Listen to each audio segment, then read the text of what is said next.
I'm sorry he couldn't be here today. Tell him I'm very upset. I will. I will deliver that message. I'm sure somebody already just told him because I just announced it on television. So. Well, good morning. For the record, I'm Lisa Craven, Deputy Controller and Chief of Staff at the Comptroller of Public Accounts. Happy to be here today to discuss our budget requests. As you know, our agency is charged with keeping the state's financial books, collecting, processing, and auditing the state's taxes, writing the state's checks, depositing and accounting for the state's money, estimating the state's revenue, and managing the state's purchasing functions, as well as many other duties. To accomplish all of these duties, we appreciate the funding that's provided in House Bill 1.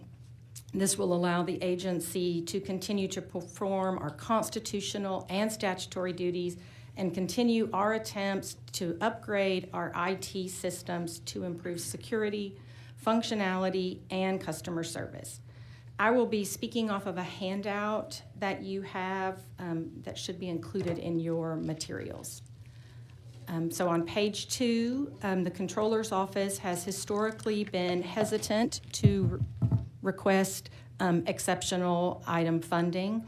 Under the Hager administration, the office has focused on modernizing the agency's legacy system to improve compliance, customer service, and efficiency. Given the complex nature of the automated systems and responsibilities such as tax collection, fleet management, financial reporting, and information security, the agency has identified additional funding needs over the next biennium. Also, the agency has identified critical needs for additional FTEs and for recruiting and retention funding. Many of the positions have direct contact with taxpayers and would allow CPA to continue to improve and provide exceptional service. We were originally submitted our funding request. We did not communicate the need for the additional positions, and our FTE limit was reduced in the filed bill by 251.6 FTEs. That's about 9% of our workforce. The LBB has indicated that they will recommend half of these positions be restored as a technical correction. We respectfully request that all the positions be reinstated to allow us to continue to fill the statutory and constitutional duties of the office. In addition to the reinstated FTEs, we are also asking for an increase in our FTE cap of 87 positions to increase customer service capability for our taxpayer services division and increase our ability to investigate tax crimes in the state and along the border, and convert 60 existing contractors to FTEs where it makes economic sense to do so. The exceptional items that we requested total $67.5 million and are shown on slide 3 of your handout. Those items in priority order include the following. On slide 4, we are requesting an additional $18.9 million for the 26-27 biennium to fund vacant positions throughout the agency, as well as to continue to support and maintain competitive salaries for our workforce. We are competing not only against other governmental entities in the area, but also large private corporations who pay higher salaries than the state. Particularly for specialized talent, including our tax, legal, financial, and IT professionals.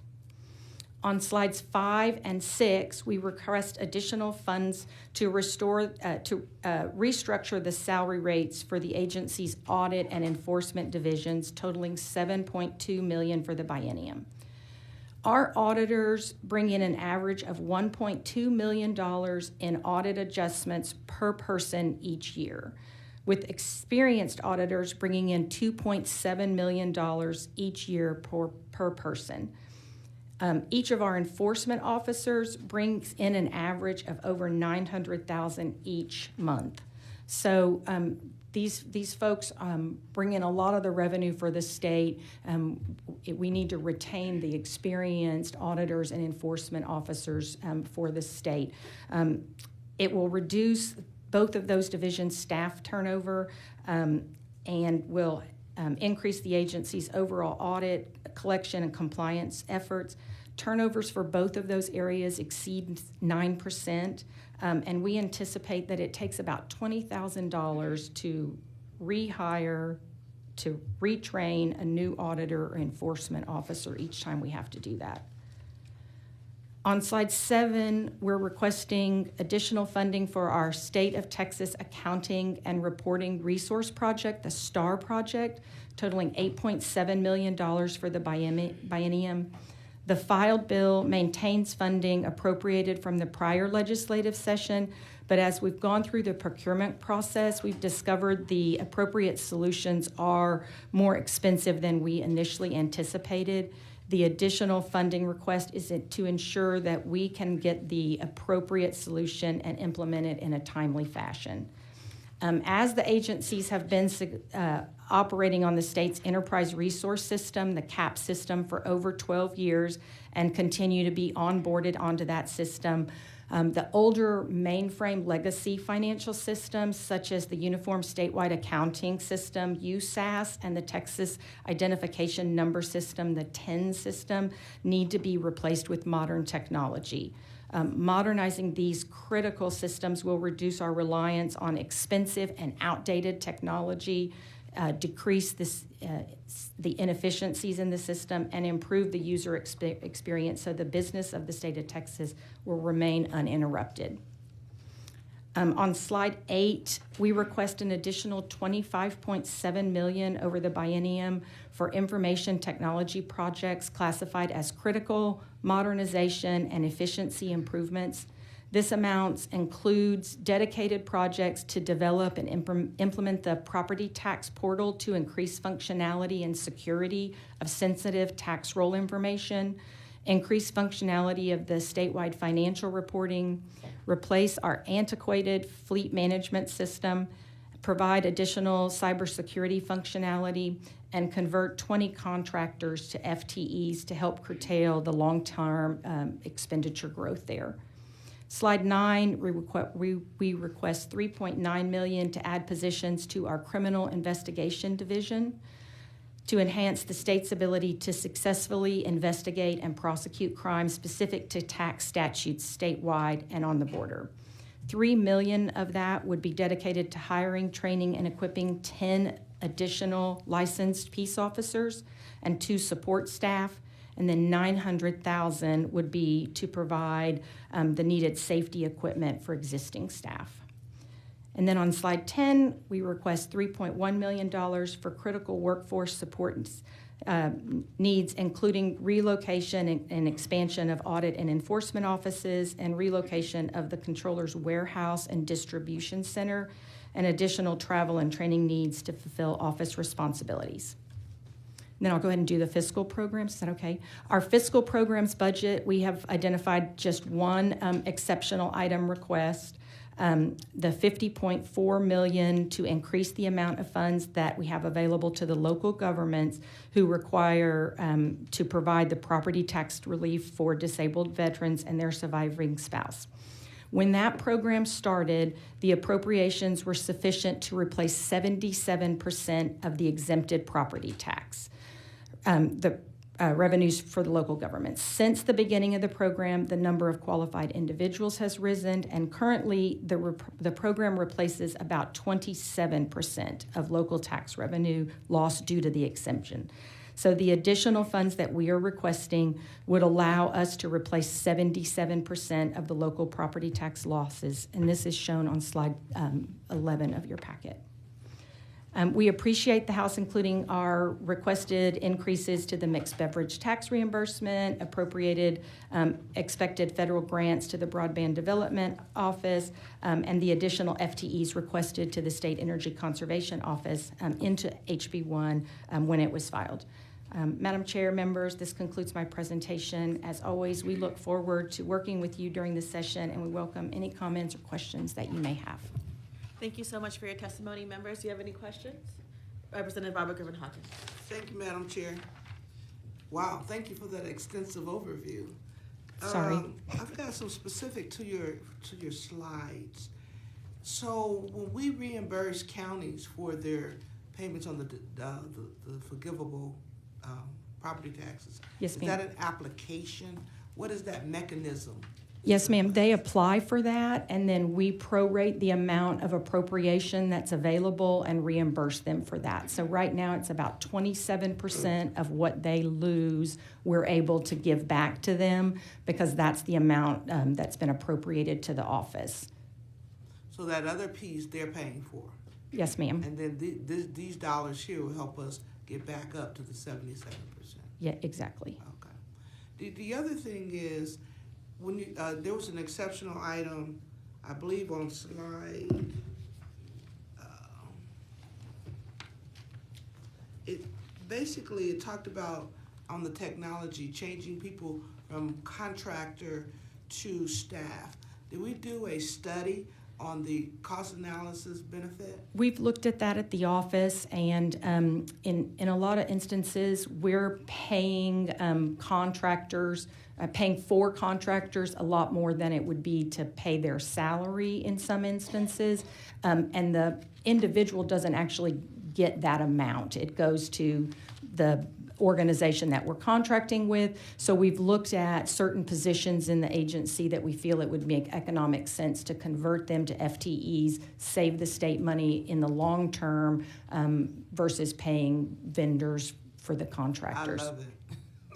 So we're doing that across the agency and looking at where that makes sense and is a cost savings to the state. In some instances, it doesn't make sense because we can't meet the salaries of some of those positions, but where it makes sense, we want to convert those. And we're building a bench internally. Yes, Rather ma'am. than keep looking for outside And we support. have contractors who are interested in being employees of the office, so we feel like we can be successful in that. Now, this question has not been part of your presentation, but just out of curiosity, because it's my understanding if ESAs were approved, it would come through the Comptroller's office. Yes, ma'am. Have y'all had any conversations around the infrastructure that needs to be built to manage that? Yes, ma'am. So we provided information in the fiscal note on Senate Bill 2 when it was heard in committee about how many FTEs we would need in order to implement the program. We estimate it'll take us about 36 FTEs to oversee the program. A lot of the actual work on it would be done by vendors, and so those employees would oversee the vendors who are implementing the program. There's a lot of folks who have experience in other states who have done this, so we would lean on that experience to try to stand up a brand new program in Texas. And I know we as legislators would set the timeline of when it would occur.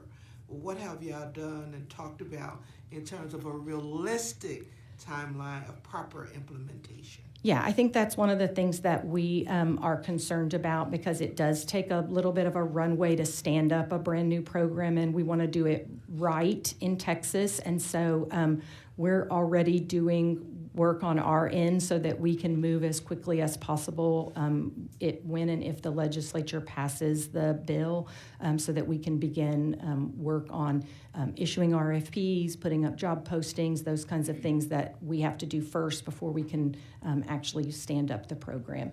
We have a lot of experience. We've I guess, been fortunate over the last 10 years of the Hager administration to receive a lot of new programs from the legislature. So we have experience in standing up new programs, and we've learned something every time, and we've gotten better at it. And so we're trying to take those lessons and go forward so that if the legislature asks us to do this, we do it right.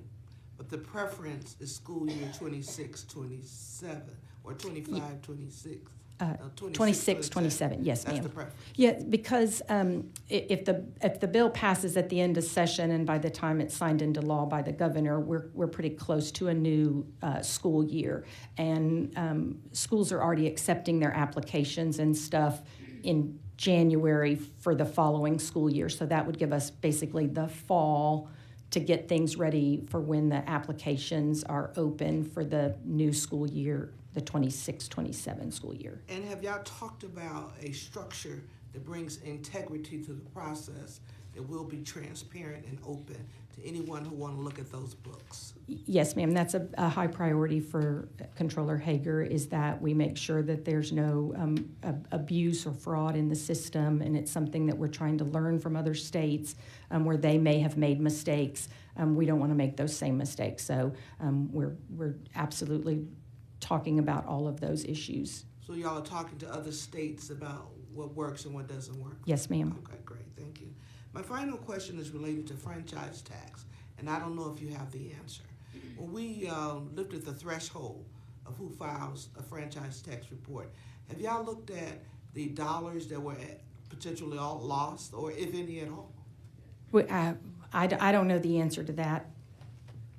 Philip? I'm going to ask Philip Ashley, Associate Deputy Controller for Tax. Good morning, Madam Chair, members. Yes, Philip Ashley, Associate Deputy Controller for Tax Administration.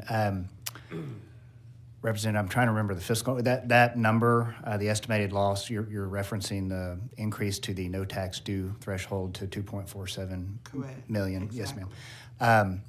I don't remember off the top of my head what the revenue loss to that. That was part of the fiscal note for Senate Bill 3, I believe, last session. And so I could check that out probably before the end of the hearing and get that to you. Sounds good. Thank Yes, you. ma'am. Thank you, Madam Chair. Thank you. Members, any other questions? I do have some questions. None. First off, thank you again for being here. So, one of the reasons the LBB did that shift is because there was some vacancies of the Comptroller's office. Can you help me understand why those vacancies have existed for a long period of time, and what is the remedy to addressing that? Yeah, they're not the same vacancy. I mean, we have a lot of turnover in some of our what I would call critical workforce, our call centers, those folks, where we just have constant vacancies through that. People are retiring, they're leaving for other positions, sometimes other positions within the agency. So they come in at a low-level position and they get promoted to another position. So a lot of those vacancies are kind of what I would call rolling vacancies. And so we just tend to have some of those in what we call the entry-level positions. But they are critical taxpayer-facing positions, and so that is a critical function of the agency. The other thing that I'd like to mention, just in a pitch to get those restored, is that when we do get these new programs, which we have historically gotten each session, having that little extra in our FTE cap allows us to move quickly on implementation of those programs. And so, when we have to hire new people, we have to put the job postings up. They have to fit under our FTE cap. And so sometimes that allows us the flexibility to move quickly on implementation of new programs. Okay, thank you so much. And the only other thing I have is, because there's interest in this from across the dais on the veterans grant money. Yes, ma'am. So you were explaining to Representative Barbara Griffin Hawkins that it's 27%. So is it every county then applies, and then 27% across the board? Are you prioritizing maybe a rural community might need the needs more? How does that distribute it? So the statute lays out which counties are eligible to apply. They apply for the reimbursement, and then it's just flat based on how many applications we get and how much money we have, and that's how it is allocated back. So we're not making any decisions or choices on who's getting the money. It's a sheer calculation on how much you give us and how much they apply for. And the reason we asked for the $50.4 million additional funds as an exceptional item is that would get us back to what we felt the original intent of the legislature was, which was funding at 77%. I know the local counties would appreciate any amount that would get them above the 27%, because as Representative Gervin Hawkins said, they are assuming that the rest of that amount. Of course. That's all the questions I have. Oh, If I can Representative follow Swanson, up yes. on yours, just to be clear, when you're talking about pro rata with these counties, you mean pro rata based on the amount that they are already losing in that area, not numerical. We have 12 counties that apply and we are pro rata. No, it's how But many the counties weight of apply, loss. and then we do a percentage based on how much money we have. So there's no decision as to someone has more or less people, or they're closer to a military base or not. It's based on how many apply and how much money we have. We divide it equally. Thank you. And I have an answer, Representative Gervin Hawkins, to your question. So the revenue loss associated with the increase to that no tax due threshold was $300 million per year, so $600 million for the 24-25 biennium associated with that change. Thank you so much, Comptroller. We missed him, and we look forward to seeing him soon. I will. Thank you. All right, that being said, we'll continue on. The chair calls James Kessler, analyst with the Legislative Budget Board, to come state